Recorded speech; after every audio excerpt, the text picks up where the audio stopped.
Hey guys, welcome back to another episode of Against the Call. It is episode 61. We have missed a week, but it's okay. We're back now. Football's back, and that's all that matters. So to start off the show, we're going to have the pregame. After that, we'll have Around the League college basketball news. Following that, we'll have Around the League college football news, week 1 review, and week 2 matchups. After that, we'll have Around the League NFL returns this week. Following that, we'll have fantasy starts and sits. It's back, everyone. I know we had some bad ones, but new season, new us. So let's just go by that. After that, we'll have Mike's locks, same exact thing, new season. I know now. But after that, we'll have fantasy draft. Me and Luke did this in the last episode, but this week we're doing AFC West only. Then we'll have the countdown, best NFL Week 1 matchups. Then after that, we'll have Around the League MLB updates. Then we'll have our final segment, Draft Day, Best Fantasy League Team Names. And then we'll have the post game. Well, let's just get right into the pregame. Guys, thank you for listening. Make sure you check out all of Out of Pocket Sports' podcast, Riled Up, Jay's Fifth Down, The Uppercut, all being posted there. Make sure you go check out our Instagram, TikTok, Facebook. We have Facebook just for all those our older audience, if you're listening. I don't know what that was. Just looked it up and then. There you go. Is it pretty good? Talk. Hello. All right. It's fine. But make sure you check out all those. Make sure you like, comment, subscribe. It'll help us out. But Nick, how you been? Yeah, I've been good. I mean, like you mentioned, we missed a week, but also I wasn't here the week before that when there was Luke. So, yeah, it's been good. Haven't been around much, but I'm back. I'm ready. Football's here, so it's always a good sign. And, like he's saying, with the fantasy starts and sits, yeah, we've had our troubles. With Mike's locks, we've had our troubles. But we had time to practice over the off season. Don't start Jerry Judy. And we're ready. We're ready. So, yeah, I don't know. I think you covered everything. Let's get into some football. Well, actually, we're going to get into some basketball first because there's some news. Around the League college basketball. You told me about this, so I'll let you take it away. Yeah, and I guess this happened last year. It's called the Barstool Invitational. And you know how in college basketball, there's random tournaments that will kind of happen throughout the year. You have the Maui Invitational, which is of course in Maui, and you have the Battle of Atlantis Invitational or tournament that happens, wherever that's at. I think that's in the Bahamas. Yeah, but I'm pretty sure. Barstool has their own. I guess they did it last year. I didn't know about it, but they're doing it again this year, and there's 4 big D1 teams that will be in it. Loyola College will be in it, Arizona State, FAU, and Mississippi State. Which the best team on this board arguably is FAU, due to their run last year. Mississippi State is always a contender in the SEC. Arizona State, they're good, they're decent at basketball from what I remember. Don't butcher me in the comments if they're really good. I don't really know about Arizona State, but I do know about Loyola. They have fallen off. Sister Jean is still living, still kicking, still going, but Loyola has fallen off a little bit. So it'll be interesting with these teams, but I know that with Barstool, it'll be an experience for everybody to watch. So I'm excited for that. I can tell you already that USF fans, for whatever reason, are mad that FAU's going. Why? They just had a great year. Hey, man, I'm trying to figure out their logic as well. The viewers can go along this journey with us to figuring the psyche out of a USF fan. But who knows? They're pissed about it. Whatever. It's going to be fun. Barstool Invitational. I guess it's this November, I think. I can't really remember. As you guys can tell if you're watching from the YouTube, I don't have a computer. My phone's recording this, so I can't tell you much. I didn't come with a script today. So I'm ready for the long haul here. But that's about it for college basketball. All right. That's cool. That does sound cool. I'm going to look more into that. But heading into our next segment, Around the League college football, it's back. We're basically just going to go over a week 1 review and then a little week 2 preview. Let's just start with week 1. The best game is UCF beating Kent State 56-6, 50-point deficit. I was at that game. It's a great game. And then I come home to my dad, who's a USF fan. It wasn't that good of a game. It just wasn't that good of a game. Wasn't that good of a game. You wouldn't be saying that if it was USF. USF would be on their hands and knees praying for a win like that, a 50-point win. They need to focus on beating G5 pro. I mean, they are a G5 program, but they need to be focused about beating a G5 program that is under them, which is another game that we can discuss right now. Hilltoppers versus USF. Sleeper game, like absolute snooze fest, if I'm being honest. The score was a lot bigger on both ends than it should have been. Both, okay, let me give props. It was close at first. It was close. 17-17 at halftime. I'm going to give props to USF. And this might be the only time I ever do it. But it's because your dad, he's a big USF fan. Mike's dad went to USF. He's an alum. So he has every right to, be a fan. But his dad is actually like kind of valid with some of his takes for USF. But the thing is, I told his dad when they hired Golesh, I wasn't a big USF hater.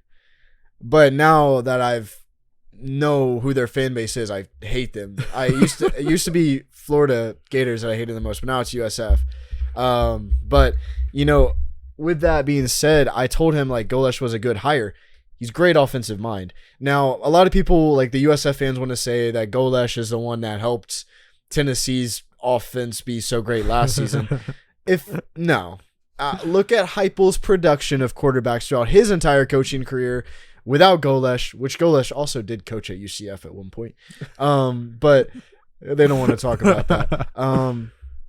So I'll give credit to Golesh. I saw signs of offensive explosiveness during that first half with USF. Mm-hmm. I was sitting there worried. And I will let you know, every week I will be the biggest fan of whoever's playing USF. So I'm ready to go. I'm ready for FAMU to just beat the crap out of them this upcoming weekend. But we'll get into that for our next preview of games. But anyways, they did have signs of a good offense to come, maybe. Mm-hmm. USF could step it up. But let's talk about their collapse in the second half. It was absolutely dog shit. Absolutely bad. And then they wanted... And, me and I don't know if you guys know him. If you're on Twitter, kind of in the Florida area, you'll know FAU Wizard. We talk just about every day, and we were talking about how USF loves the what ifs. The what if this? What if that? Win games, first off. What if you won a game? But no, they wanted to say, the scoreboard was a lot bigger than it should have been because they let a touchdown go like in the final 3 minutes or whatever. Why say that? That makes your team look bad. That doesn't help you. That does not look good. Like, it was a lot. It should have been a lot closer. You lost by 17 when the line was set at 11.5 to a CUSA team. All right, I'm ranting too much about them. Let's move on. You said FAU. I saw FAU had Kodak Black run out the team. Yeah. Did he live in Boca or did he go to FAU? Because that's just totally random. Well, he's a South Florida boy, so he's from South Florida, but they didn't run out for the University of South Florida. Hey man, FAU, they're looking good. Yeah, they won 42-20. Yeah, and I'm not gonna lie, from the standpoint of me not watching the game. Now, I did hear from an FAU friend that Monmouth came out scrappy. They were ready to fight. So I'll give it to him. I didn't watch the game, but to allow that team to score 20 on you, I don't know how good their defense actually is. Now their offense looks good. I heard that Casey Thompson and he's living up to the hype, which I kind of knew he would. I mean, when you're a guy that's recruited like that, you go to Nebraska and everything like that, you go to Florida Atlantic, you're there to make an impact, right? Yeah. I'm looking at the stats right now. He still threw a pick. That is a little concerning against an FCS school, but first game jitters. Whatever. 5 touchdowns. That's great. 20 for 25. That's really good. Yeah. So, that's for FAU. Let's go back to the UCF game. You were there. Mm-hmm. I don't know if you guys knew this. I probably haven't got a chance to tell you on the podcast, but I've started an internship with Sidelines UCF, and you can view my full thoughts over there with my good friend Andrew Cherico. We're interns for them, and we got to do like a 25-minute video on our analysis. So you can see my full depth analysis over there. I'd love it if you subscribed. But anyways, it was actually a good game. It was a great game. It was absolutely awesome. That JRP hurdle was absolutely awesome. I was watching, just watching from the other half of the field. The whole stadium just went wild. Went wild. It was a packed house. Like the Kyle, my cousin, that he actually couldn't even get in at first because they cut off students. Like he was right at the gate and they didn't let him in. Christopher luckily gave him his ticket and he got in. But the Big 12 hype is just there, and like I had to buy the Nightmare Society because of that very reason. Like I don't want to get denied. You know, yeah. If you have Nightmare Society, you get every ticket like right off the bat. You get to go straight to a different gate. So I had to buy that. It was only $35 extra. Yeah, like, I don't know why Kyle didn't do that. Yeah, no, I definitely recommend if you're a student at UCF to do it. I did it last year, and it was like last year it wasn't needed. Yeah. Like it wasn't really needed. This year it's needed, especially when you're going to have Baylor for parent weekend. You're going to have West Virginia for homecoming. It's needed for sure. But anyways, yeah, that hurdle, very good. That is what gets you coverage. Whenever you have players like that, especially your quarterback, get you those plays. Yeah. That's what gets you coverage. That's what gets you out there. Now he needs to not do that too much. We can't have him getting hurt. We can't lose him. I mean, Timmy McLean came in at the end. Great. He didn't look too bad. He doesn't look too bad, but he's just not ready. Yeah. And he will be ready by next season. And that's the goal. Yeah. JRP is going to be our guy this season. And, we talked about Casey Thompson throwing the pick, which is concerning. I'm concerned about JRP's 2 picks. Yeah, that was a little bit concerning. But, I mean, based off, he did look better than he did. This was probably his best game he had in a while. 3 touchdowns was good. I don't like the 2 interceptions, but I'm not really surprised with JRP. I kind of expect it. He did great on the ground, 90 yards, touchdown, 3 passing touchdowns. He does need to fix those picks, but that's really the only downside I saw about him that game. When you have the pick in the end zone against a MAC school, that doesn't give me hope in us going to Boise this weekend on the blue turf, a team that wants revenge after us. That doesn't give me good hope. Now, JRP, though, I mean, from the rushing standpoint, incredible. He's one of the best rushing quarterbacks in CFB in my books. You don't have to agree with that. That's fine. But I think that he is. Him on the wheels, him in an open field, him dodging people. I mean, he's incredible at it for a quarterback especially. And, the thing that's concerning too about the picks is just Gus Malzahn talked about a night and day transition was supposed to occur over this offseason. Yeah. But yet he still had the 2 picks with one of them being in the end zone, not to mention also the fumble he had. Yeah, that wasn't it. And I can look past the fumble. It got punched out, but better ball control is needed. I mean, JRP, you can't be doing that. But let's talk about the other hand of the running back room. We have one of the best running back rooms in the nation. DeMarcus Bowman, he had that was so good. I'm not gonna lie. He went to a high school in our town. It's pretty cool seeing him score a touchdown in the rush. Yeah, that was cool. I saw he was the first rusher, I'm pretty sure, on the field that day. He took the first one. It's like, hey, it's Bowman. Hey, for all those Seltzers fans, we got Bowman. Yeah. If you know, you know. But yeah, man, Bowman is out there getting some action. But the guy who's looking. There was a lot of speculation going into the season who would be running back 2. It's looking clear as day. It's Johnny Richardson. I mean, whenever you're outperforming RB Rowan, RJ Harvey, which I feel like RJ Harvey, in my books, had a better game despite having less yards. He had a touchdown. He also had another touchdown that got called back. He should have had. But Johnny Richardson, he had 12 carries, 100 yards. I mean, the 12 carries is incredible. He's obviously getting the touches, and RJ Harvey will most likely get more touches once we go against Big 12 opponents. But RJ Harvey being the 3rd best rusher, we talked about JRP being a great rusher. He had the 2nd most rushing yards out of the game, which is just incredible. But the rushing was insane. Was 46 yards from our running back 3 on 8 carries. They're utilizing our running back room. Amazing. We're gonna see a lot of rushing this year from UCF. And on the defensive side, we had I forgot who was the one who got the interception. That was DeMarcus Mask, I think. DeMarcus Mask. Is that his first name? Interception. Here, scroll down. I know his last name is Mask. DeJordan Mask. Sorry. Yeah. DeJordan, yeah. And I got to see it in the highlights. It was my dad's birthday. I wasn't at the game, but I was trying to watch the game. We were at Red Lobster, had horrible service. Anyways, but that's the thing. Like I heard that, and I saw over the highlight. It was incredible. It was an amazing catch. Yeah, it was really good. Gonna be good for sure. Yeah. And then Malachi Lawrence and Ricky Barber both had a sack. This game was just everything went right for UCF. So I wouldn't say everything, but I'd say that it felt like it because scoring wise, I feel like this game, because of the lack of execution on the offensive side as well as the lack of defense that we saw in the first quarter, I feel like the score in my head is a lot lower than the actual score was.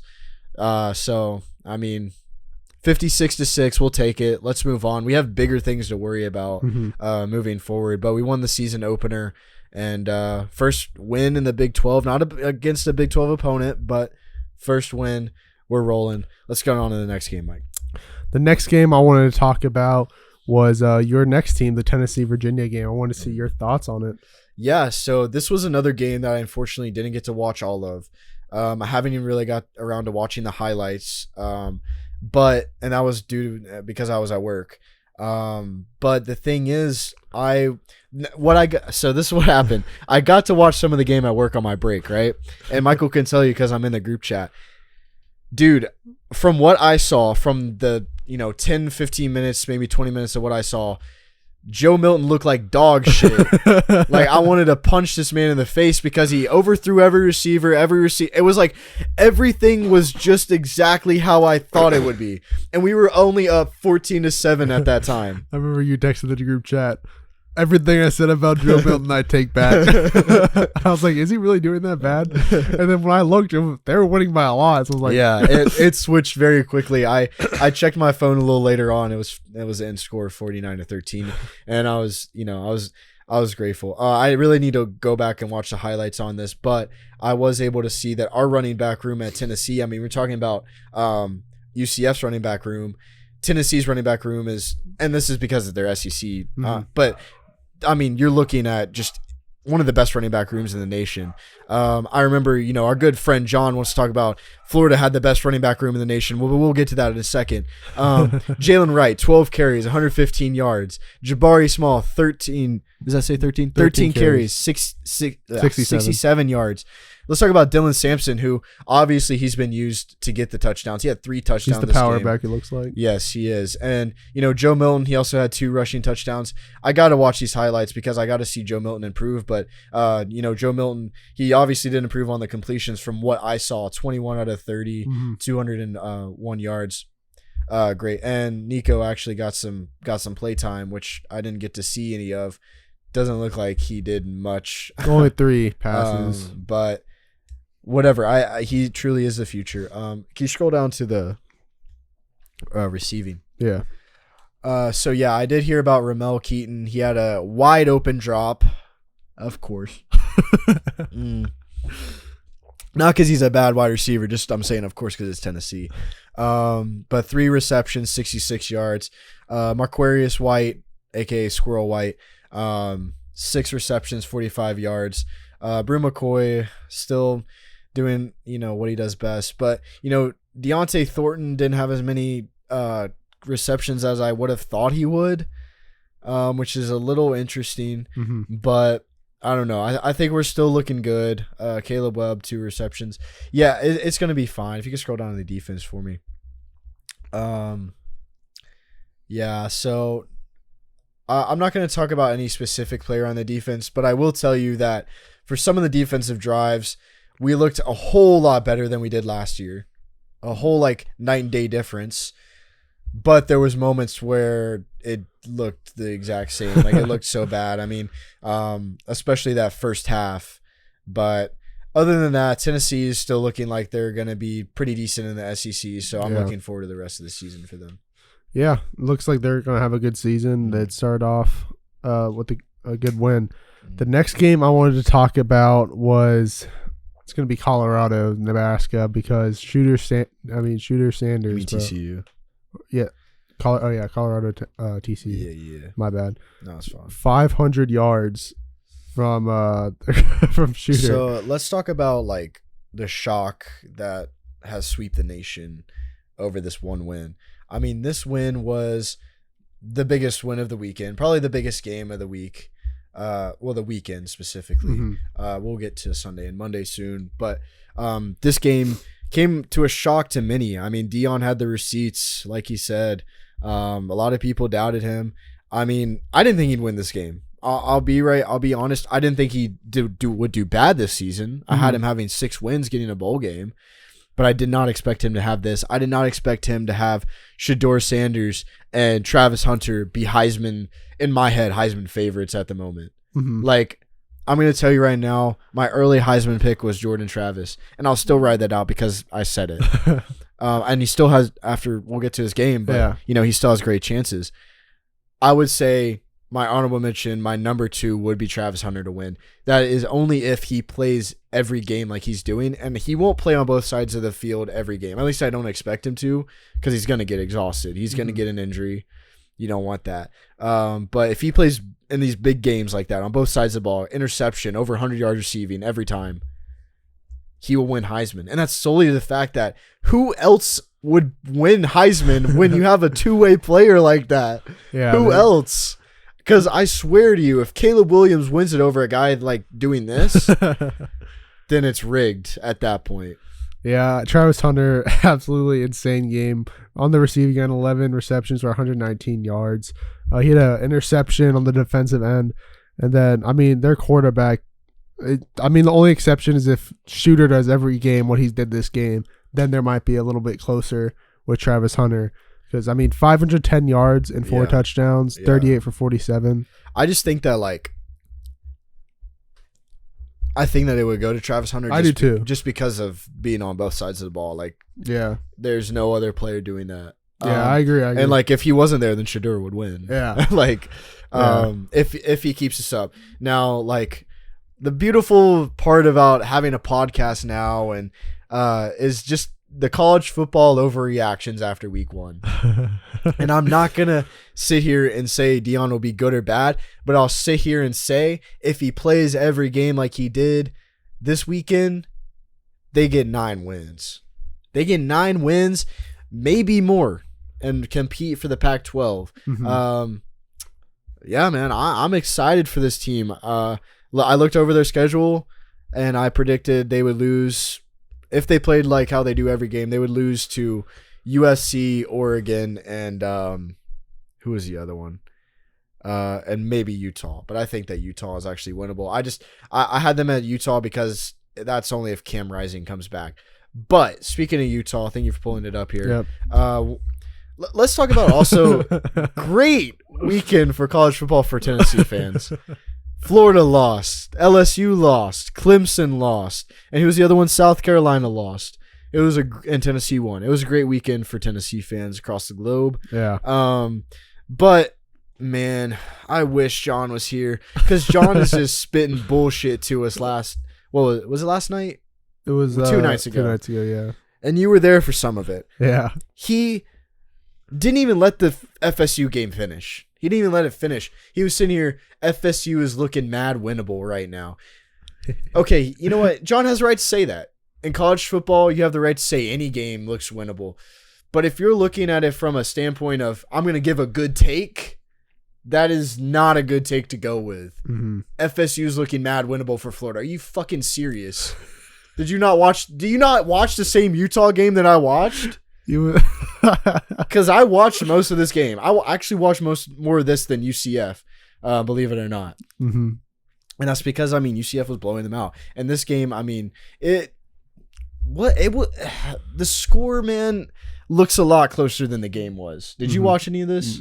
It looked a lot like there was a late, I can't remember, but there was a touchdown that Florida had that was just really stupid. Also, not to mention, Cam Rising did not play in this game. They're starting quarterback. So, Florida's starting quarterback? No, Utah's. Oh. So I don't know, man. I'm not gonna get into all the individual stats of everyone, but Graham Mertz. He didn't look. Based off stats wise, I didn't watch the game.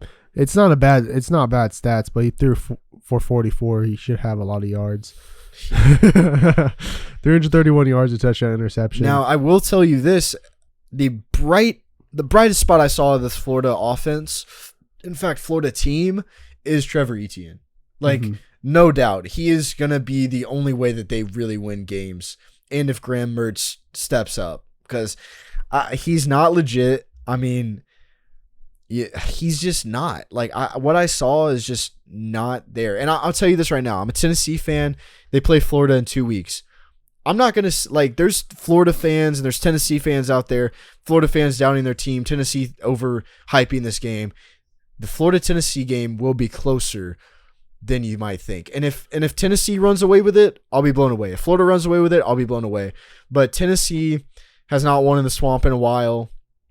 And, you know, if you want to set records, play against Tennessee. That's what my dad says. And it's true. So don't be going into that game thinking it's anything, you know, special. But Florida has a lot to work on. And, you know, me and Mike, his brother wants to argue with me about Dan Mullen, and that's a conversation for another day. Which is probably something I'll talk to you about after this podcast. But yeah, man. What's next? Well, the next game I have on here that was I saw a lot about is the Oregon game with the 81-7 win. Jay sent it to our group chat. Bo Nix, it's his senior season. I believe so. Yeah, and you know he's trying to win the Heisman this season. I mean, there's a lot of people going for Heisman, but I don't know. Yeah. He has to play a little bit better than this to do that against his competition. But, I mean, he still did great. Don't get me wrong. 287 yards with 3 touchdowns. 81-7. That's actually Yeah, I saw the Oregon insane. Duck was having trouble doing push-ups. Dude, I saw that. I was like, man was like dead. I would hate to be that Oregon Duck Oh guy. yeah, Like, no way I'd want to do that. yeah, great win, but it's against Portland State. Yeah. So.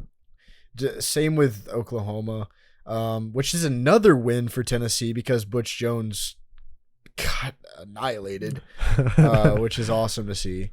And then the next game, Alabama won 56-7 against Middle Tennessee. Yeah, I mean, nothing really big. It's just nobody's school. it's like, oh, Jalen Milroe looks legit. Okay, you played Middle Tennessee. All right, let's get to the 2 last big games that happened. Let's start off with LSU Florida State. LSU lost 24-45. It was close in the first half. Yeah, game And we got to watch together. Yeah, and then Florida State ran away with it in the second half. Watching John and Andrew's reactions was pretty funny. 2 Florida fans. Oh yeah, just not expected. Yeah. I what did I tell you before the game? I said I thought LSU would actually win this, and I thought it would be like a field goal differential. But man, was I wrong, and I'm happy that I was wrong because I was rooting for FSU. I told you that, and they got a legit team this year. They have a legit team this year, and like Brian Kelly said, I guess our team wasn't as good as I thought it was. I guess it wasn't because, I mean, LSU, man, what were you doing? You let FSU, a team that you lost to by a point last year, this was your revenge game, and you let them dog walk over you. You lose by 21. Yeah, that wasn't good. Jordan Travis had a great game, 342 yards, 4 touchdowns, 1 pick, and actually 5 touchdowns with the rushing touchdown. That he had a really good game. At first, I looked over at Nick at the beginning. I was like, that doesn't look like Heisman candidate type of player. But then he must have heard us and took that personally. He must have. He really must have, bro. But yeah, it was one of the best games of the weekend. Again, It was great for a Sunday night game. It was a neutral site game, but you could tell it was Florida State all the way. And you can say that played a factor, but it really didn't. This LSU was not prepared for this game. Their defense has nothing to, complain about other than themselves. And at the same time, Florida State's defense was just incredible as well. Yeah. They were stopping Jaden Daniels like it was nothing. Like it was incredible. But let's move on to last night's game, which I got to watch with my dad.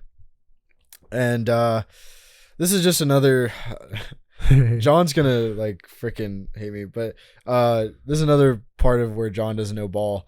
I told him when we were at the FSU LSU game, I said, don't be surprised if Duke wins. He looked at me like I was crazy. Like he looked at me as if I was insane to say that. But when you're looking at a Duke team last year that was 9-4 with a first year head coach. You start to be like, whoa, what's happening over there at Duke? And then they also beat like one of the best teams, UCF, like in a bowl game. Like, what's up with that? And then so I knew going into this game that it was gonna be a great game. I knew that I thought it'd be a lot closer than this. They dog walked over them, and I mean, my dad was even one that he was pissed that Clemson had that one score because they didn't. They should have had that one score, Mike. They muffed the punt. Oh no, I saw that. They muffed the punt on like the 10-yard line, and that's how they got their one touchdown. That's sad. Not gonna lie. But another reason that I told John that this is going to be closer than he might think that Duke might win is because not only does that team that went 9-4 last year, they had returning starters like Riley Leonard come back, their main guy, who is also quote unquote in Heisman contention. I mean, he's just a great quarterback in the nation. And at the same time, I watched the basically same exact Clemson team play in the Orange Bowl against Tennessee. What happened in that game? 31-14. And this was with the same Tennessee team as this season, same Clemson team as this year. And man, Clemson got embarrassed, just absolutely embarrassed. That's what it looks like. Duke didn't have a AP top 10 team win in a season opener since like the 80s, and I think that team was Clemson in the 80s. So, I mean, props to them. Props to Mike Elko. He's doing a great job there, and yeah, man. Do you want to talk about next week, or you want to get into the AP poll? Let's talk about the AP poll. Let me pull that up real quick. Right. Because that was what I was going to lead into. Is Duke is ranked now, which they should obviously be, and I told you this whenever I sent it to you. I think the voters did actually a great job this week. I think that I agree with basically everything that they said this week. So let's start at number 1. You have Georgia. Expected. They played Tennessee Martin. But, I mean, we didn't even get to talk about the Georgia game because it was, a sleeper when they played Tennessee Martin. Only 48 points against Tennessee Martin when Tennessee had 49 against a Power 5 school. Makes you think just a little bit, is Carson Beck the guy? I don't know. Maybe week 1 overreactions. Anyways, Michigan. Obviously, these teams are going to move whenever they have wins like this. Yeah. Versus East Carolina, 30-3. Yeah, cool. Alabama at number 3. They moved up one. Yeah, which, sure, expected. I don't think Alabama's going to stay there this season. I think Alabama's actually a little bit overhyped this season. Interesting. Florida State at 4, perfect. Just perfect. That is just perfect for their tremendous win over LSU. And before I read you the rest, I don't have my official playoff predictions ready, but I'm gonna say right now, don't be surprised if I have Florida State in my playoff. I looked at their schedule. We looked at the schedule. Oh yeah, no, they probably will be. And we were like, oh, the only real game that I could see them losing is Clemson. No, I don't. And, I mean, even then I was like, I don't know. But yeah. They could go undefeated and win the ACC. Yeah, they don't really face any big teams. They don't. LSU was their biggest game. It was, and they won for these. So, FSU at 4. Don't be surprised if they go to the college football playoff, y'all. Ohio State did drop. They dropped too because they played Indiana and only won by 20. Yeah, I was watching. And it was close in the first half as well. Yeah. I thought it could have been an upset for a little bit. I was watching this at my grandma's collapsed a little bit. I was like, why is Ohio State not doing this good right now? This is way too close. They're having QB troubles, man. Yeah, that's why I hear. But they moved down to at 6. USC, they stay the same. Yeah, they've played nobodies. They played San Jose State and Nevada. I mean, come on. Penn State. Penn State was looking a little rough as well. It was 14-7 with West Virginia for a little while. The final score ended up being 38-15. Penn State, Happy Valley was rocking though. I got to watch that. You always love to see a whiteout game in Penn State. Makes you feel good. Washington State though, sure. At 8, that's fine. They beat Boise State, which gives me a little bit of hope. I saw this game as a win-win for UCF. Mm-hmm. Washington loses. you have a maybe ranked Boise State to play against for us to beat. We win, we get ranked. Yeah, and now with Washington, they won, but it kind of exposed Boise State's defense. So, that's a win for UCF. Sure, Tennessee at 9, perfect. I told my dad, I was like, Tennessee should be ranked top 10 at least this upcoming week. 9, perfect. They beat a Power 5 school, sure. Virginia is not a great Power 5 school, sure, but it's still a Power 5 school. Virginia, they've overcome a lot of adversity, but still, it was a great win. One of the biggest SEC wins over the weekend. Yeah, so that's fine. Notre Dame, they are playing some tremendous ball. I got to give 3 spots. Yeah, I got to give it to Notre Dame. Sam Hartman, he's looking legit. This season, man, I'm so glad. I feels a lot different than last season, because last season felt like give it to Caleb Williams. There's no one really else. Mm-hmm. This season feels like there's 10 guys off the top of my head that could win Heisman. Mm-hmm. Like it's incredible. Notre Dame deserve top 10. They'll collapse at some point during the season, I'm sure, like they do every year. Texas, 11. They were close for a little bit with Rice, but they picked it up. 11, sure, that suits them. I think that they win this weekend in Tuscaloosa, but we'll get there. Utah at 12, they moved up 2. Sure, why not?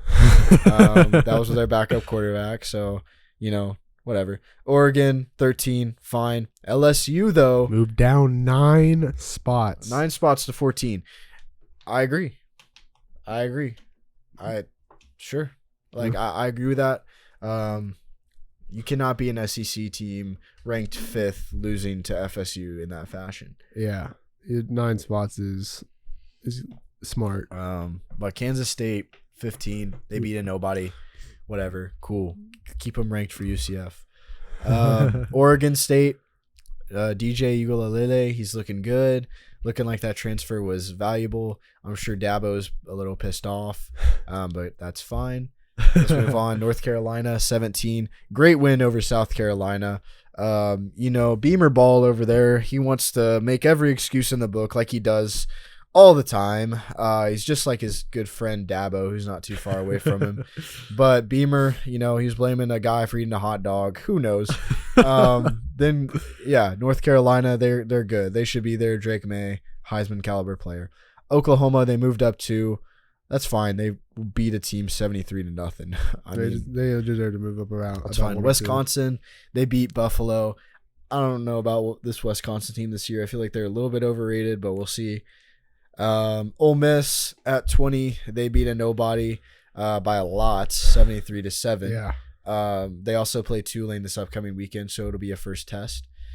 Duke, though, ranked 21, perfect. Top 20 for Duke, perfect. Could have even been top, maybe like 19, 18. I don't know. Yeah. But I feel like this is perfect. Colorado's ranked. We all knew this would happen. Yeah, of course. And TCU dropped completely out of the race. Good. They're frauds. Actually, TCU had every chance in the world to win that game. They did, but they did not capitalize on it. Who would imagine Colorado being ranked after week 1? Some people not. Mm-hmm. Texas A&M though, 23rd. Sure. Tulane at 24. They didn't move either. They're keeping that ranked matchup for Ole Miss. Cool. And Clemson, 16 spots. Deserved. 16. Deserved. Honestly, I thought Clemson would have fell out and TCU was going to be 20. Would have been above them just because it was a closer game. Yeah, that could have made sense, but I think that the voters they'd love Cade Klubnik for whatever reason. They love Cade Klubnik and they love Garrett Riley, who's the OC there. They were just glazing the hell out of them over the announcement, the commentated. So that's probably why they kept it. They still think there's a little dab of hope, but what's Dabo without a generational quarterback talent, right? But anyways, that's the top 25. Let's talk about a few upcoming matchups. Let's talk about the big one, any bigger ones that are happening. I mean, Ole Miss Tulane is the first one I see. We can just give our picks for every game here. So Delaware, Penn State. Give me Penn State. Penn State. Notre Dame, NC State. I'm gonna say Notre Dame actually like landslides on them. That's a win. Okay, I agree. Utah, Baylor. This is interesting. I don't know about Cam Rising, but I do know Baylor just lost to Texas State by like double digits, Ooh, which give looks me Utah then. which looks really good for UCF. Give me Utah this game. Kansas State versus Troy. Kansas State. Mhm. Just the way that they played against their nobody school, I think that they'll handle Troy. Nebraska versus Colorado. Give me Colorado. I mean, Nebraska, man, they can't catch a break. Did you see the game against Minnesota? No, I didn't. Yeah, it was tied, and Nebraska was pushing down the field on their drive. It was looking good for Matt Rule, his new team. Everybody's low key rooting for Nebraska. They haven't been prominent since the 90s. Mhm. And you're kind of rooting for them, and then out of nowhere, Nebraska throws a pick. They go to overtime, and Minnesota wins in a field goal. Oh, that's tough. Classic. Give me Colorado. Yeah, I'm gonna go Shador will run Colorado. over them, hopefully. Ohio State versus Youngstown State. Ohio State. I don't really see an upset there. And We're this really one- picking all the favorites right now, but I Yeah. don't really. It's I just don't like see week one right now. Yeah, Georgia versus Ball State. I feel like Ball State could actually get 2 or 3 touchdowns on the board. I'm not gonna lie. Maybe I'll cap it at 2. They could get 14 points on the board, but Georgia, Clemson bounces back. They win. Yeah, that should be an easy one for them. Now here's one that can be difficult. Sure. Who you got? I'm gonna go Tulane because I want to go the underdog route, and they based off last year when that championship game they looked really good, and let's go with the underdog. Let's go Tulane. Okay. Yeah, I'm gonna go Ole Miss. Simple reason for that is I just don't see how Lane Kiffin can lose to Tulane. I don't think he's got that in him. Also, you're looking at a really good quarterback room. I think Jackson Dart is still the starter. I think he handles Tulane. I think it'll be a close game. Hopefully, it's a good game. Can't wait to watch it. But I'll go Ole Miss on this one. Go SEC. Okay. Next game, Michigan, UNLV. Michigan. Yeah, they're good. here's one that actually I don't know. I just know it's a big school. So Miami, Texas A&M. Dude, this I don't know, because both of these teams I feel like don't live up to their potential. Year in and year out. Miami, man. I don't know. I feel like they could do the upset, but I don't see it. Give me Texas A&M. Yeah. Next one, Washington, Tulsa. Washington. Yeah. Tennessee, Austin. Austin P. They're Austin P. FCS school. Tennessee. Austin P. Okay. Cool. You want your record to look bad then. UNC, App State. UNC. Yeah, UNC for sure. Duke, Lafayette. Give me Duke. SMU versus Oklahoma. I think Oklahoma's legit this year. I got to give it to them. I mean, they did look good. They looked good. SMU is, they're out here. They're doing their thing, but I think Oklahoma has bigger goals to achieve this year. I give me the win for Oklahoma. Texas Tech versus Oregon. Give me Oregon because of that Texas Tech collapse against Wyoming. Wow. And that amazing 81-point game for Oregon as well. Yeah, I mean, obviously we're picking a lot of favorites here, which I'm not a big fan of, but it's cool. Scroll down. That was it. That's what it capped off at. No, go back. Where's your thing at? Yeah. So Texas, Alabama. Yeah, so this is going to be the best game. And what's funny about this game is there's 3 games on that I want to watch as this is happening. Texas, Alabama is on at the same time. USF versus FAMU is on at the same time. And UCF versus Boise State is on at the same time. So I'm going to go Texas in this game, and I'll tell you why. Last year, well, let me be clear. Texas will win this game if Alabama doesn't take out their quarterback for the 3rd time. So I think Quinn Ewers, he could have got the job done last season, and that was when they had Bryce Young. Keep in mind. Now, the only thing that also could alter some things is this is in Tuscaloosa. But just like Oklahoma, I think Texas, I don't know so much about, Texas is back, but I think that Texas could win this game. I'm rooting for them. Give me the Longhorns. I'm going to go Bama. Okay. Sure. Just to spite me, bro. No, I'm going with Jay. Wow, Jay's a okay. big Bama guy. Grambling State versus LSU. LSU should win. Grambling. No, I'm just kidding. Yeah, LSU, obviously. Bounce back game. Wisconsin, Washington State. Wisconsin should win this game. Washington State is not that great this year. If Wisconsin wants to prove to be some big power in the Big Ten, they have to win this game. Mm-hmm. Give me Wisconsin. Florida State, Southern Miss, Florida State. Florida State, of course. Yeah. They're gonna go on a nice run this year.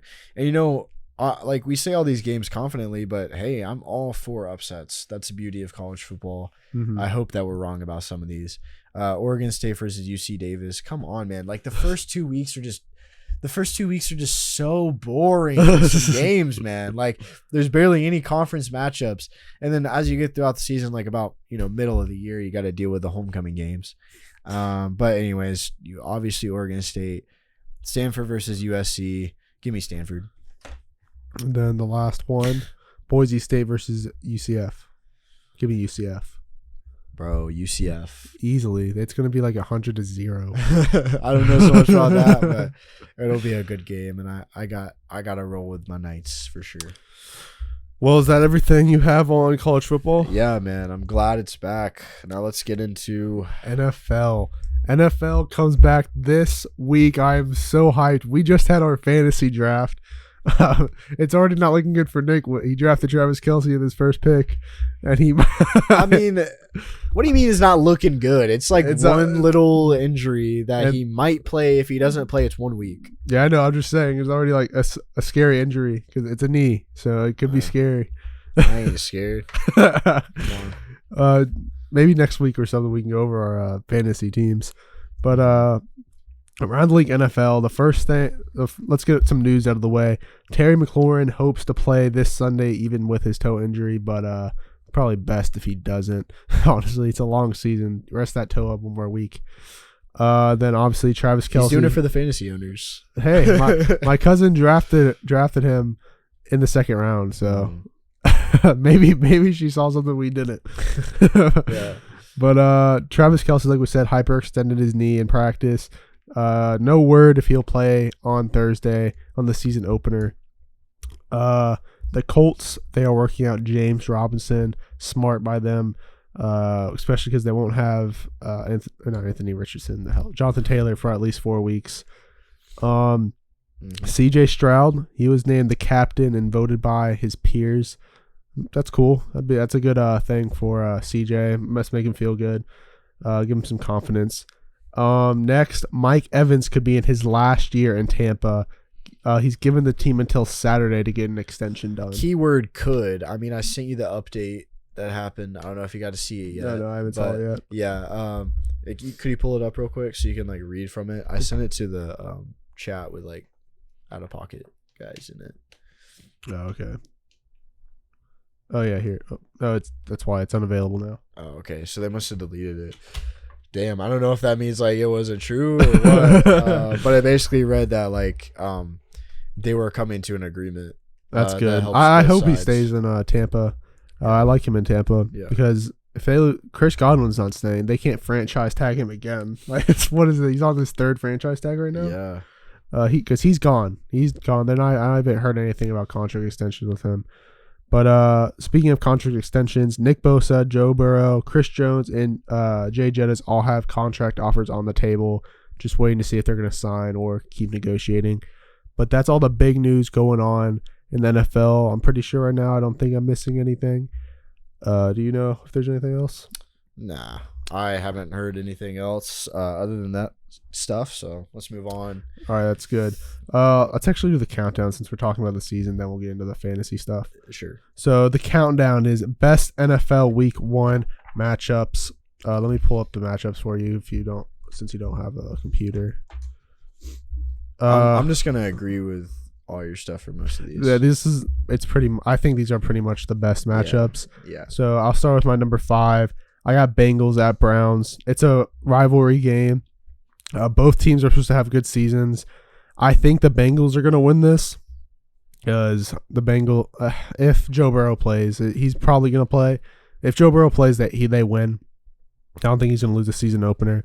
It is in Cleveland, though, and Deshaun Watson has had a full year with the team. He still has Amari Cooper, David Njoku, Nick Chubb. I think it's going to be a close game. It could come down to a touchdown, maybe a field goal, but I got the Bengals winning this one.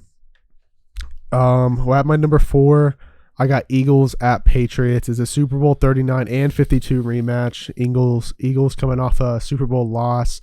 Expected to be the best team in the league this year. Patriots still have a solid team. I'm hoping the Patriots can pull out a win. Patriots usually have a top defense in the league, so that it's really going to be a test for them. I think the Eagles will ultimately win this game. However, I'm hoping for the best with the Patriots.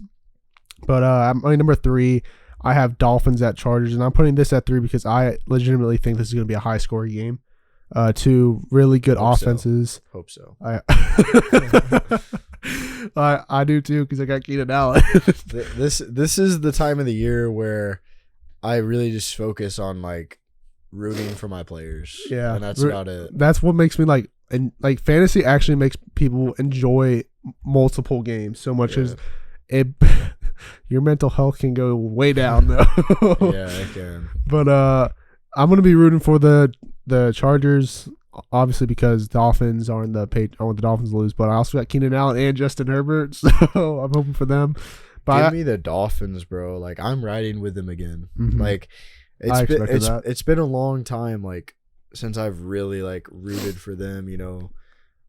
So I'm gonna ride back on the train this season. Be rooting for the Dolphins some more. Yeah, I'm not only saying I think it's a high score game because I have fantasy players, but I mean just these two offenses are arguably two of the best in the league. I mean, you got Keenan Allen, Mike Williams, Austin Eckler, Justin Herbert on one team. Then you got Tyreek Hill, Tua, Jalen Waddle on the other team. It's going to be a good game. I mean, the Chargers, I do think the Chargers will ultimately win this. I think their defense is going to stop Tua in this game. But I want to be surprised if the Dolphins win. But at my number 2, now this arguably could have been the best game in my opinion. It's the Bills at Jets. It's the Jets already getting tested in their first week. Aaron Rodgers, is he going to be able to beat these big teams with his new team? The Bills could arguably a best team in the league. I think they're like top 3. Jets, this is a hard game. I think the Bills are going to win, but I wouldn't be surprised if Jets do. It's going to be a really interesting game. I can to watch. already see like Aaron Rodgers looking sad in my head, so I'm going to go with the Bills. Yeah, I'm going with the Bills too. Josh Allen. I mean, DeMar Hamlin's playing. The comeback player of the year is playing. So that's why I have it too. And then my number 1, I have the Lions at Chiefs because it's the season opener. You got to have them as a top game. And just Lions at Chiefs, it's not two bad teams. Lions expected to have a good year. Chiefs, obviously Super Bowl champions. And we'll see what happens. But that is my countdown for the Week 1 matchups. Yes, sir. I'm excited. Now we're going to head into our fantasy starts and sits. Well, you probably don't have them. Yeah. So I'll do my fantasy starts and sits. Let's start with my sits. My number 3 is Hollywood Brown. I have him sitting because he's going to, I think he could be good throughout the year, but he has no Kyler right now. Dobbs has only been on the team for 2 weeks.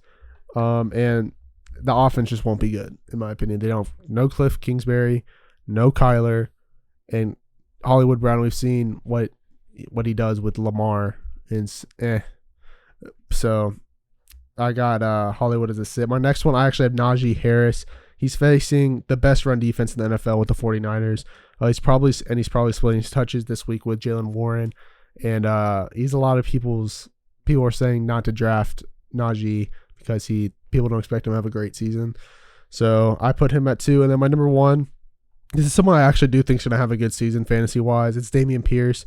But 3 of the Texans' O-linemen are out this week, and he's playing a top run defense in the Ravens. Don't matter. Oh, you have Dameon Pierce? Yeah, I have him in like 3 leagues, actually, I think. 2 or 3 leagues. I do think he's going to be good, but I would sit him in this, depending on your team, obviously, but he's a sit on my list today because top run defense, 3 O-linemen out. That's not looking good for him. But going into my starts, and my first one, I have Tyler Lockett. He's Gino's favorite target at the moment, like he was last year. I don't know how JSN's looking, But he was Tyler Lockett's he's Geno Smith's favorite target last year, and they're facing a poor defense in the Rams. So I go ahead and start Tyler Lockett. At my number 2, I have Chris Godwin. He's facing a poor defense with the Vikings. It's going to be a shootout this game for sure. I know that for a fact. It's going to be a high-scoring game. Since Chris Godwin's more of their slant guy in the Tampa Bay, I think he's going to be a Baker target. Baker's going to like him. So I got Chris Godwin at 2. And then my number 1, Keenan Allen. Like I said before, I think it's going to be a high-scoring game versus the Dolphins. And when healthy, he averaged 19 points per game. So you got to start Keenan Allen. He's fully healthy right now, and he's Justin Herbert's favorite target. So that's my starts and sits for this week. We'll see how they add up. Hopefully it's not like me last year. Jalen Waddle sit his ass. It was Jerry Jeudy. Jerry Jeudy sit his ass. Bro, he was so bad at that point. Like, I remember you said before, like, I'm just getting an easy sit because I just know he's not going to do good. 34. But let's head into our next segment here, which is Mike's Locks. It is back. Let's go. I am hype. So like before, I have a favorite, an underdog, and an over and an under. And this is based off today. We're filming on Tuesday, September 5th. They could change, but as of the day, these were the odds. And my favorite, I have the 49ers with a minus 135 favorite over the Steelers. I think that's going to hit. I think the 49ers are too good for the Steelers to lose. They're going to beat them. Honestly, I think this is a solid lock. This is my easiest pick in my opinion. I don't think this 49ers are losing this. Christian McCaffrey, Brock Purdy's back. Deebo Samuel, Brandon Ayuk supposed to be doing amazing. This offense and defense is unstoppable on paper.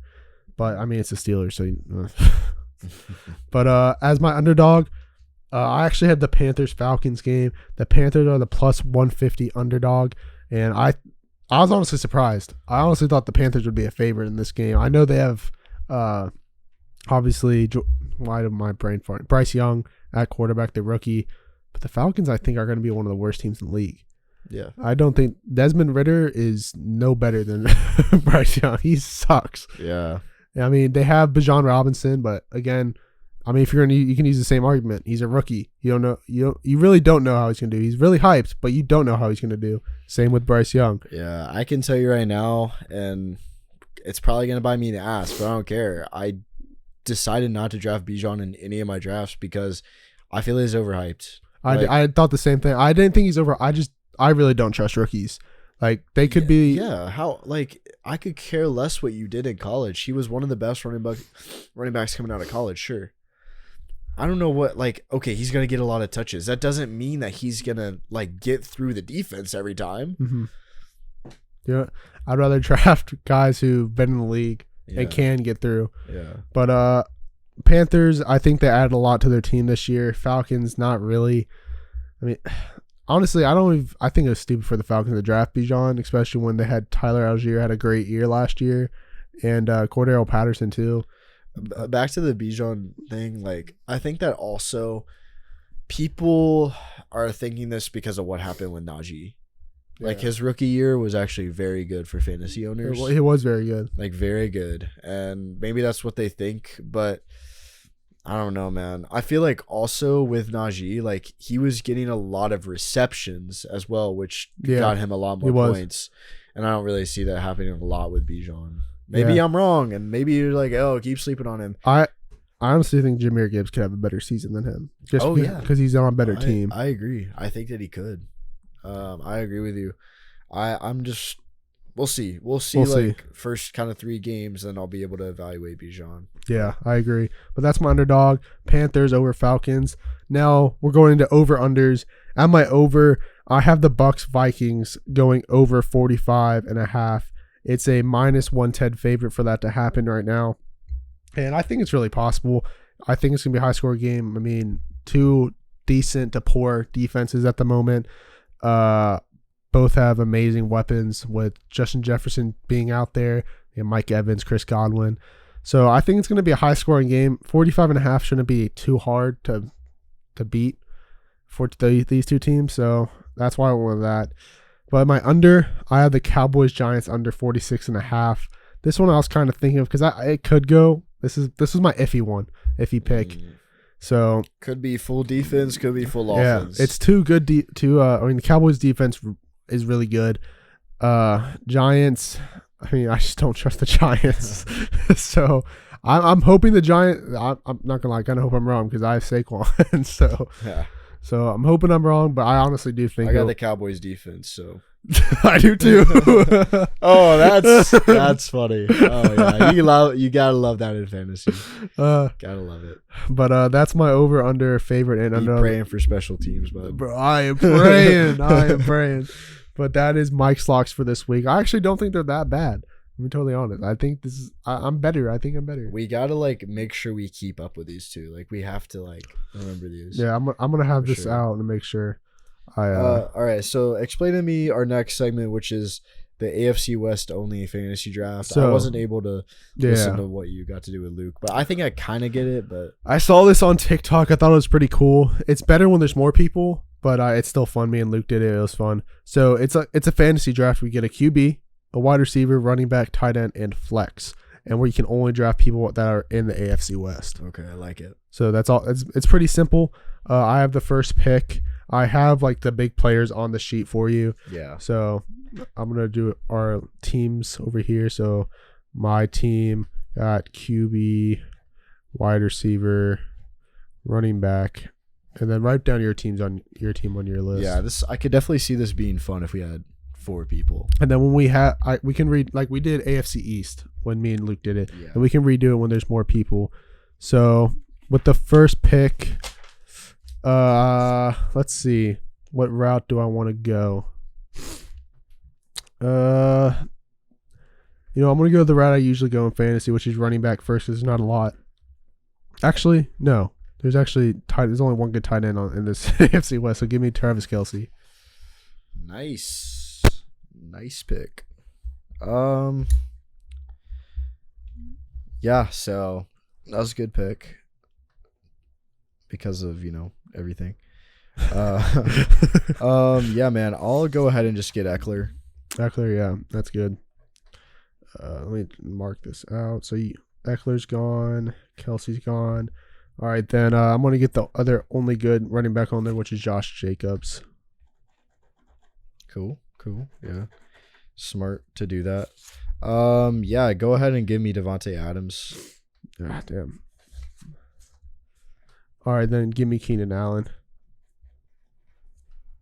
All right, that's fine with me. Give me Mahomes. Yeah, I knew I was gonna get Mahomes. All right, and then so you know what? I'm gonna play this smart. So you got Devontae Adams. I think the best available player for flex is Javonte Williams. I think he's gonna have a good year, so give me Javonte Williams. Cool. So with the tight ends, I'm thinking, obviously Gerald Everett is the second best choice, but is who's the Bronco? It's Dulcich. How do you pronounce it? I think it's Dulcich. Let's see. I don't know. He might be a sleeper this year, y'all. I'm just gonna say. But I mean, I'll just give me. Actually. Whoa, I need a flex, brother. Give me a flex, man. All right, just give me Jerry Jeudy. That's fair. If healthy, I think he would probably better flex than Javonte Williams. Yeah. Then with my QB, obviously Justin Herbert. Yeah, and then give me Gerald Everett. All right, these teams. At QB, Team Mike is Justin Herbert. My wide receiver, Keenan Allen. Running back, Josh Jacobs. Tight end, Travis Kelce. And my flex is Javonte Williams. And then what's your team? QB, Mahomes. Wide receiver, Devontae Adams. Austin Eckler at running back. Gerald Everett for tight end. And Jerry Jeudy at the flex. Interesting teams. Yeah, I think your team is a little bit better. Yeah. When it comes to fantasy wise, like week in, week out. Yeah. However, my team would probably win every now and then. Yeah, no, that's not a bad team. Yeah. I just think I have the better because my tight end is like another wide receiver. Yeah, that's why I picked Kelsey in our draft. Like, Yeah, no. I was shocked that he fell to me. at the, what did I have, like 6th or 7th pick? I think you had 7th pick? 6. He had 6th because there's only 8. Yeah, I think he had 6. I was very happy with that. I think he's gonna be an astounding option like he is every year. Yeah. And this is the first year in our league that this is actually the first year in our league I don't have Mark Andrews. I know. I drafted him. him this year. I got a really good. I think I really liked my pick because I have Lamar and Mark Andrews. I have that connection, so that's why I really liked. But Travis Kelce's better than Mark Andrews, obviously. So you did better with that part. But that is this week's fantasy draft. I plan on having one every week until we're out of it. Then I actually want to do like when there's 4 of us, have a AFC fantasy draft. NFC. But that is that for now. We're gonna head to our next segment, which is around the league MLB. This one I mainly put in here because there's one big news, and I just want to get your opinion on it on camera and on here because we haven't talked about it. It's what even is I supposed to? It's Shohei Ohtani not being able to pitch any more of the season. Sure. I know, it's Wander Franco. Franco. I don't care. He's a pedophile. He doesn't get his name correct. Okay. I also want to say John sent in our I was doing a fantasy draft yesterday in our Snapchat. The Rays were beating the Red Sox 3-0 yesterday. He goes, Wander who? And then I look after the game. Red Sox ended up winning that game 7-3. He goes, I guess y'all need Wander. And he goes, huh? I'm like, what do you mean, huh? Huh? Like, bro, shut up. You know exactly what I'm talking about. I love John. Yeah, then he makes me feel a stupid one. I'm like, what do you mean? No, I know this happened. Man. But we actually were talking about this on the FSU night with my brother and John. Dude, was John, man, was he backing up Wander Franco that night, trying to be like, it's not proven. It's just allegations. We don't know yet. How do you know she's 14? It was proven, John. She was proven to be 14. I mean, it's just you need to like prove the relationship part. Yeah, that we talked about. Yeah, but he's a pedophile. I mean, I'm in the sense of like John. Like, I'm not gonna go out and be like how John was defending him, but John does serve a good point. Like in America and how it should be, innocent until proven guilty. Mm-hmm. So I'm gonna roll with that. Like, I'm not going to say like, oh, I support Wander Franco, and like I think that like he should stay on the team and everything else, like how John is. Yeah. But at the same time, like John does serve a good point. Like, it's not over yet. So like, yeah, I agree with everyone can say that he's a pedophile, and sure, maybe he is. And like John was saying, I'll give John credit. If whenever he becomes a pedophile, or like if he comes out as a pedophile, then like John will want nothing to do with him. I mean, John was going a little too far, wishing death upon him, death penalty, which was like, okay, that's a bit too far for that. But yeah, so I'm with him. Like, not a lot even really needs to be said, honestly. Like, I'm with John. Like, if he's a pedophile, cool, get rid of him. Cool, like you're gone, like that sort of thing. I'm joking. But like, if he isn't, then I mean, if he isn't, is he even playing in the MLB after that? If he isn't, he'll be playing the MLB. Okay. He'll be looked at differently because there's always going to be those people. Well, I mean, Trevor Bauer was innocent. Yeah, he is not in the MLB. Yeah, but it's because he wasn't innocent. He actually did like do what, but it was consensual. Like, yeah, that's what. But and it'd be different because I mean, no, actually, because he did. No, because this would be different because if he's innocent, then he didn't do any relations with this girl. Mm-hmm. Because she was 14, that was confirmed. So the only way he would be innocent is if he didn't do anything with her. So nothing would happen. Mm-hmm. Yeah, I mean, like I just said, like I really don't care. Like, at the end of the day, I think it's funny, if anything. Yeah. Not that like he's doing that, but that it's like the raise. Such a big thing. Not even that it's a raise. Like, no, I think it's funny that's a raise. You do, but I think it's just funny for our like group that like you have that over John right now, and it's funny. Do. I finally have something else over John. It's amazing. It's amazing. But hey, them Red Sox fighting for 4th though. It's okay. Rays could have a pedophile. That's all that matters. But other news, something huge that happened. Shohei Ohtani He got an elbow injury. He's not expected to be Tommy John, but he's not pitching for the rest of the season. He will hit, so that's good. But I mean, the Angels are out. They already started tanking, so he's bye-bye to LA. Mm-hmm. He's not coming back. Mike Trout should have taken the hint and got out when he could, but not anymore. Loyal. He's one loyal guy. He is. Respect it. Yeah, it's just tough. We'll never see that man in a World Series. Yeah.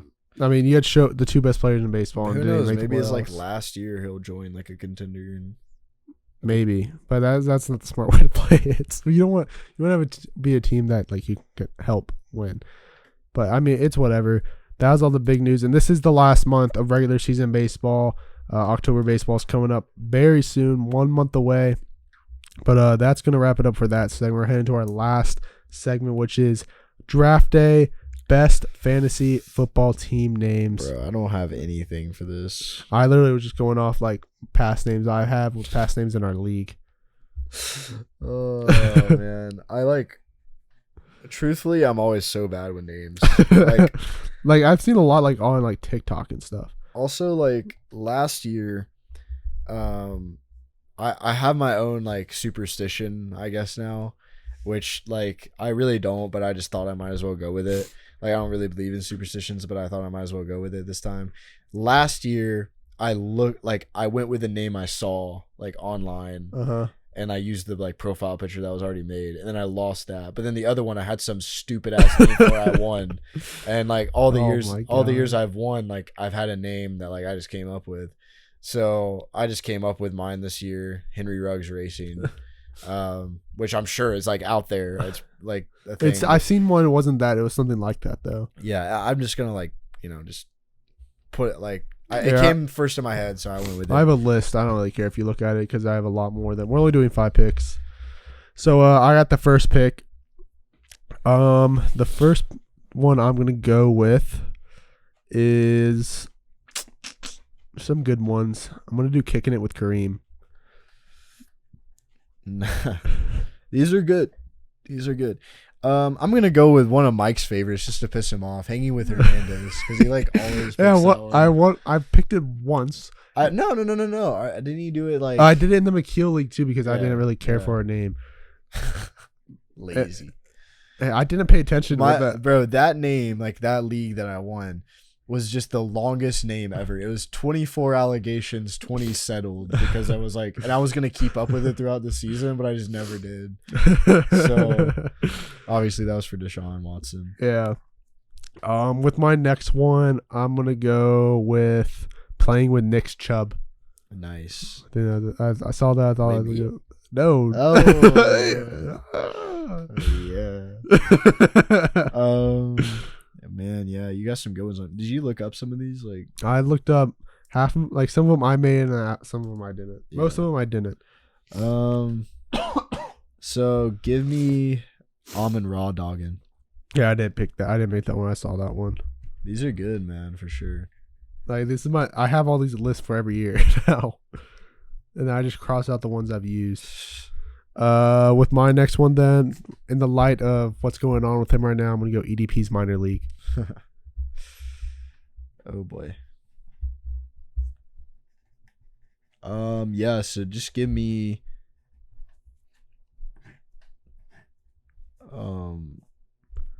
You know what? I like this one. Actually, I could get that later. Give me another one that Mike likes. The real Slim Brady. Yeah, that's one of my names this year, my family league. Yeah. Didn't you have I have a picture. Time? No, I never used it. I was gonna use it. No, you did. I've seen it. You use it before. I have. Didn't you use it last year in like the league with my dad? Oh yeah, that's right. I did because I love the picture, just of Tom Brady with like glasses. Hey, and I think it fits. The real Slim. I do like that one. With my next pick, then I'm gonna go Beats by Ray. Nice. I'm gonna go Henry Ruggs Racing.